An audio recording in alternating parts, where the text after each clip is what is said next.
Bangladesh Myanmar সীমান্তে তুমুল উত্তেজনা। অবশেষে মিয়ানমার জান্তা বাহিনীর শেষ শক্ত অবস্থানে মংডু টাউনশিপ দখলে নিল আরাকান আর্মি। বাংলাদেশের সাথে মিয়ানমারের 270 কিলোমিটার সীমান্ত অঞ্চলে একটি মিয়ানমারের জান্তা বাহিনীর সর্বশেষ শক্তিশালী অবস্থান ছিল।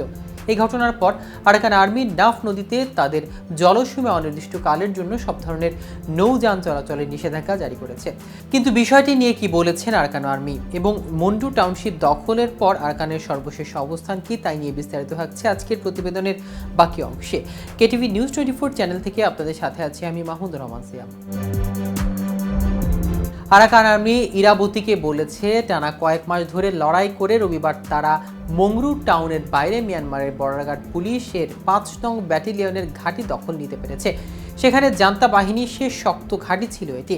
এর আগে রবিবার আরাকান আর্মি জানায় তারা জান্তা সরকারের অনুগত বাহিনী, তাদের সহযোগী Arakan Rohingya army, Arakan Rohingya salvation army ও রোহিঙ্গা সলিডারিটি অর্গানাইজেশন এর যোদ্ধাদের ওপর হামলা করেছে।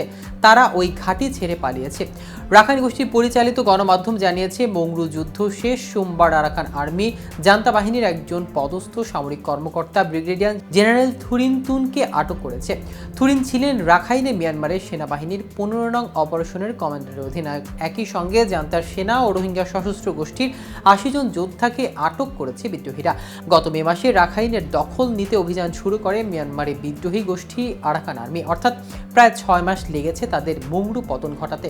ইরাবতী প্রতিবেদনে বলা হয়েছে, সীমান্ত এলাকায় 3টি টাউনশিপ মংরু, বুথিডং ও পালেতাওয়া দখলে নেওয়ার দাবি করেছেন আরাকান আর্মি। মংরু ও বুথিডং বরাবর বাংলাদেশের সীমান্ত আর পালেতাওয়ার সঙ্গে ভারতের সীমান্ত রয়েছে।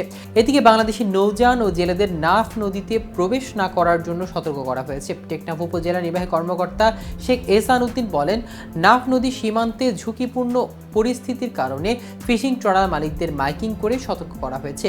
বিজিবি ও কোস্টগার্ডের টহল জোরদার করা হয়েছে। বাংলাদেশ কোস্টগার্ডের চট্টগ্রাম মিডিয়া কর্মকর্তা লেফটেন্যান্ট কমান্ডার সোয়াইব বিকাশ বলেন, বাংলাদেশের জলসীমায় কেউ ঢুকতে পারবে না।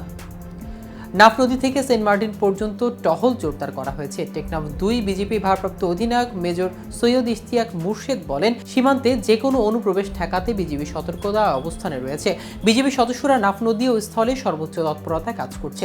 টেকনাফ সীমান্তের বাসিন্দা মোহাম্মদ কাদের বলেন, মংরু শহর আরাকান আর্মি দখলে নিয়েছে বলে শুনেছি। আমাদের জেলেদের ওপারে জলসীমা না যেতে সতর্ক করা হয়েছে। রাখাইনের মংরুতে চলাচল যুদ্ধের তীব্রতা বেড়ে যাওয়া সীমান্তের স্থানীয় বাসিন্দারা আতঙ্কিত। তারা গুলির শব্দ শুনতে পাচ্ছেন বলে জানিয়েছেন।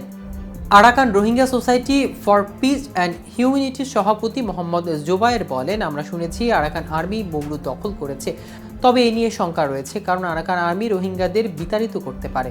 দর্শক, আজ এ পর্যন্তই। সারা দেশের নিত্য নতুন সকল আপডেট পেতে কেটিভি নিউজ 24 এর সাথে থাকুন। ধন্যবাদ সবাইকে।